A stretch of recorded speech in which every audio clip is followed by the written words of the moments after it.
ത്രിയേകദൈവത്തിൻ്റെ അതിപരിശുദ്ധ നാമം വാഴ്ത്തപ്പെടുമാറാകട്ടെ. കർത്താവ് പ്രിയ വിശ്വാസികളുടെ സമൂഹമേ, നിങ്ങളെ ഏവരെയും പ്രഭാതവചനത്തിലേക്ക് വളരെ വിനീതമായി സ്വാഗതം ചെയ്യുന്നു. ഇന്ന് 3 ജനുവരി 2026 ശനിയാഴ്ച. ഈ വർഷത്തെ 1-ാം തീയതി പുതുവത്സര സന്ദേശം ഇടേണ്ടതിനാൽ അന്നത്തെ ദിവസത്തിൻ്റെ ക്രിസ്തീയ പാരമ്പര്യമനുസരിച്ച് ഇമ്പോർട്ടൻസ് ഉള്ള കാര്യം ഇടുവാൻ സാധിച്ചില്ല. ഇന്ന് അത് ഇടുവാൻ ദൈവത്തിൽ ശരണപ്പെടുന്നു. കർത്താവിൻ്റെ ചേലാകർമ്മ പെരുന്നാൾ ജനുവരി 1-നാണ് അത് ആഘോഷിക്കുന്നത്. എല്ലാ പള്ളികളിലും അന്ന് വിശുദ്ധ കുർബാന ഉണ്ടായിരിക്കും. ആ കുർബാനയിൽ എവൻഗലിയോൻ മേശയിൽ വായിക്കുന്നതായ വേദഭാഗം എന്ന് പറയുന്നത് യോഹന്നാൻ ശ്ലീഹായുടെ രക്ഷാസുവിശേഷം 15-ാം അധ്യായം 8 മുതൽ 19 വരെയുള്ള വേദഭാഗം ആണ്. സ്നേഹത്തെക്കുറിച്ചും കൽപ്പനകൾ പ്രമാണിക്കുന്നതിനെ സംബന്ധിച്ചും നല്ല ഫലങ്ങൾ പുറപ്പെടുവിക്കുന്നതിനെ പരാമർശിച്ചുമാണ് ഇന്നത്തെ സുവിശേഷ ഭാഗം അനുസ്മരിക്കുന്നത്. നിങ്ങൾ എൻ്റെ കൽപ്പനകൾ പാലിക്കുമെങ്കിൽ നിങ്ങൾ എൻ്റെ സ്നേഹത്തിൽ വസിക്കും.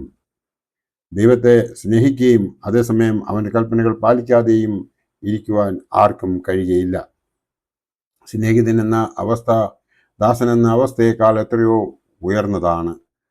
ചുമതലാബോധത്തിൽ നിന്നും ഭയത്തിൽ നിന്നുമാണ് ദാസന്മാർ യജമാനന്മാരെ അനുസരിക്കുന്നത്. എന്നാൽ സ്നേഹിതന്മാർ സ്നേഹം കൊണ്ടും ശരിയായതും നല്ലതുമായ കാര്യങ്ങൾ കൊണ്ടുമാണ് മറ്റുള്ളവരെ സ്നേഹിക്കുന്നത്. അബ്രഹാം ദൈവത്തെ വിശ്വസിക്കുകയും ദൈവത്തിൻ്റെ സ്നേഹിതനെന്ന് പേർ പ്രാപിക്കുകയും ചെയ്തു. യാക്കോബ് ശ്ലീഹായുടെ പൊതുവിനെഴുതിയ ലേഖനം 2-ാം അധ്യായം 23-ാം വാക്യത്തിൽ ഇതിനെക്കുറിച്ച് പറയുന്നുണ്ട്. എല്ലാ വിശുദ്ധന്മാരും ദൈവകൽപ്പനകളെ അനുസരിക്കുകയും ക്രിസ്തുവിൻ്റെ സ്നേഹിതന്മാരായി ബഹുമാനിക്കപ്പെടുകയും ചെയ്യുന്നു. ഞാൻ നിങ്ങളെ തിരഞ്ഞെടുക്കുകയാണ് ചെയ്തത് എന്ന് യേശു കൽപ്പിക്കുന്നു. യോഹന്നാൻ 6:70, 13:18, 15:19. നിങ്ങൾ പോയി ജനത്തെ വിശ്വാസത്തിലേക്ക് നയിക്കണം.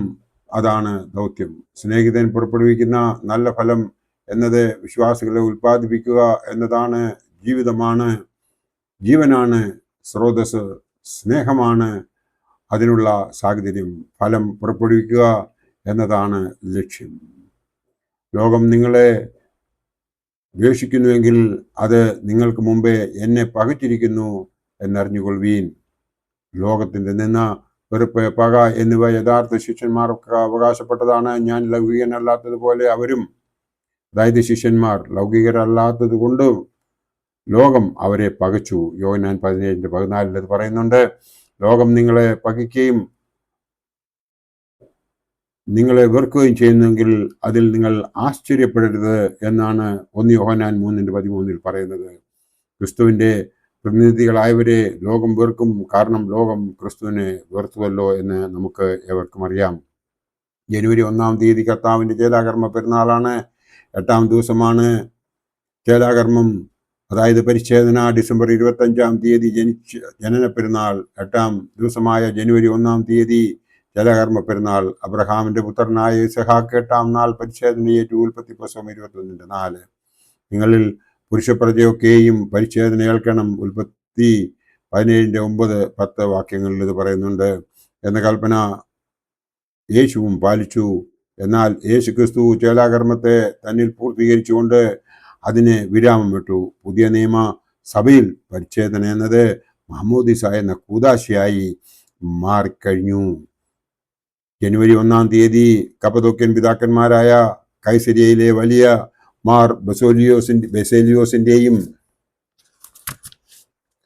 സഹോദരനായ നിസായിലെ മാർ ഗ്രിഗോറിയോസിൻ്റെയും ഓർമ്മ സുറിയാനി സഭ ആചരിക്കുന്നതായി നമുക്ക് അവർക്കും അറിയാം.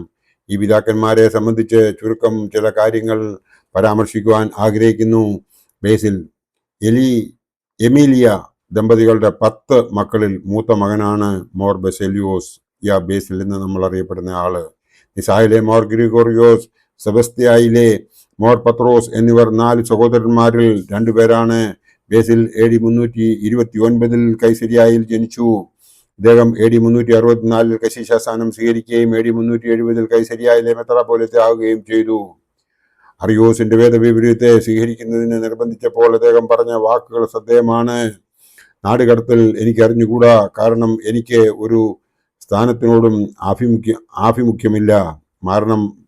മരണം അവർ എനിക്ക് നൽകാൻ കഴിയുന്ന ഒരു കരുണയായിരിക്കും എന്നാണ് ഇവിടെ ബെസേലിയോസ് പറഞ്ഞത്.